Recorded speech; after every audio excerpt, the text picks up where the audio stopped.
वैदिक परंपरा में ब्रह्मांड की रचना एक बहुत ही गहरी अवधारणा है जो तत्वज्ञान, रहस्यवाद और प्रतीकवाद से जुड़ी हुई है।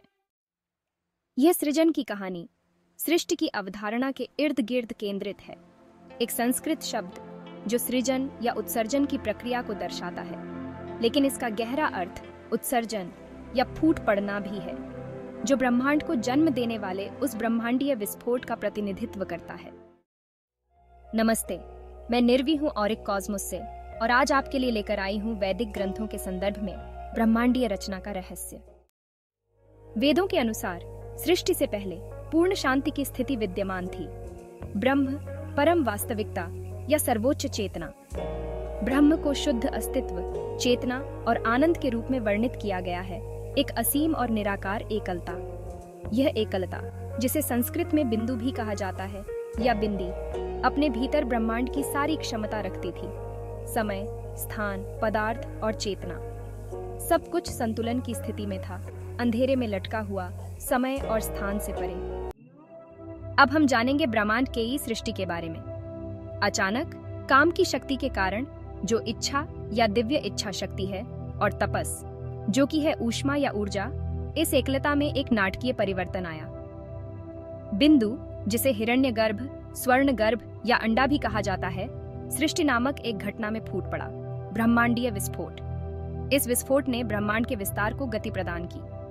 बिंदु में सभी संभावित जीव या व्यक्तिगत आत्माएं समाहित थीं, और पदार्थ जो ब्रह्मांड में बिखरे हुए थे, जिससे तारे, ग्रह और जीवन के सभी रूप बने। यह आधुनिक ब्रह्मांड विज्ञान में बिग बैंग की अवधारणा के समान है, जहां एक एकलता का विस्तार होता है और ब्रह्मांड में हर चीज को जन्म देता है। हालांकि वैदिक ब्रह्मांड विज्ञान में इसे एक बार की घटना के रूप में नहीं देखा जाता है, बल्कि सृजन और विनाश के एक अंतहीन चक्र के हिस्से के रूप में। सृजन के फूटने के बाद ब्रह्मांड का विस्तार जारी रहता है, एक प्रक्रिया जिसे विराट के रूप में जाना जाता है, जो ब्रह्मांडीय व्यवस्था के प्रकट होने का प्रतीक है। आकाश गंगाओं, सितारों और जीवन रूपों के अस्तित्व में आने के साथ यह चरण ब्रह्मांड की वृद्धि और विस्तार का है, विविधता, गति और विकास से भरा हुआ।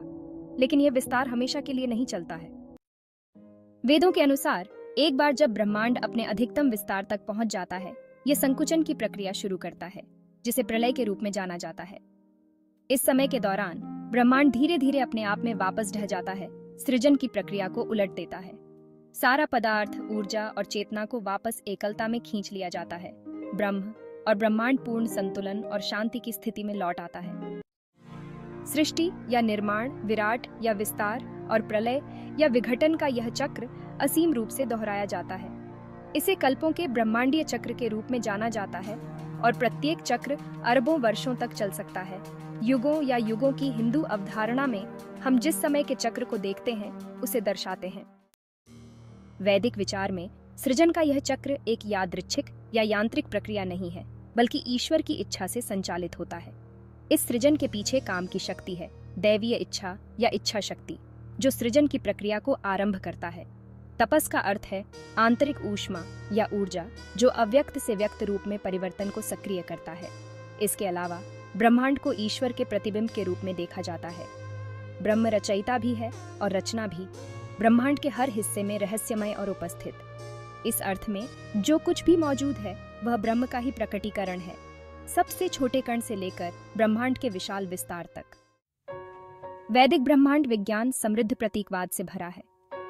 बिंदु उस बिंदु का प्रतिनिधित्व करता है जहां से सभी रचनाएं उत्पन्न होती हैं। हिरण्यगर्भ या स्वर्णगर्भ एक उपयुक्त रूपक है, जो प्रजनन क्षमता, जन्म और क्षमता का सुझाव देता है। यह ब्रह्मांड का बीज है, जहां जीवन के सभी रूप, पदार्थ और ब्रह्मांडीय सिद्धांत अस्तित्व में आने से पहले ही पनप जाते हैं।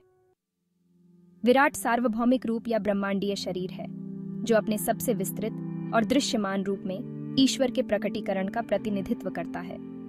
हिंदू पौराणिक कथाओं में भगवान विष्णु को अक्सर ब्रह्मांडीय सागर पर लेटे हुए दर्शाया गया है, जिनकी नाभि से कमल निकलता है, ब्रह्मांड की रचना का प्रतीक। यह विचार कि ब्रह्मांड सृजन और विनाश के अंतहीन चक्रों से गुजरता है, सभी चीजों की अनित्यता और निरंतर परिवर्तन पर जोर देता है।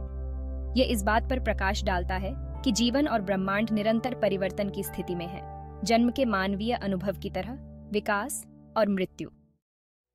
वेदों के अनुसार अस्तित्व का अंतिम उद्देश्य ब्रह्म के वास्तविक स्वरूप को साकार करना है, सृजन और विघटन के चक्रों से परे जाना है। ब्रह्मांड की रचना का यह दृश्य न केवल ब्रह्मांडीय है, बल्कि गहरा दार्शनिक भी है, जो अस्तित्व, समय और स्वयं की प्रकृति पर चिंतन को आमंत्रित करता है। वैदिक सृजन की कहानी केवल एक वैज्ञानिक या ब्रह्मांड संबंधी व्याख्या नहीं है, बल्कि एक आध्यात्मिक और प्रतीकात्मक कथा है जो वास्तविकता की प्रकृति और मानवीय स्थिति के बारे में बताती है।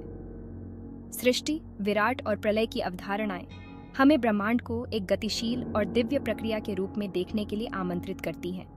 सृजन, विस्तार और विघटन के चक्रों द्वारा शासित ब्रह्म के साथ सभी अस्तित्व के अंतिम स्रोत और गंतव्य के रूप में। तो उम्मीद है आपको मेरा वीडियो पसंद आया होगा।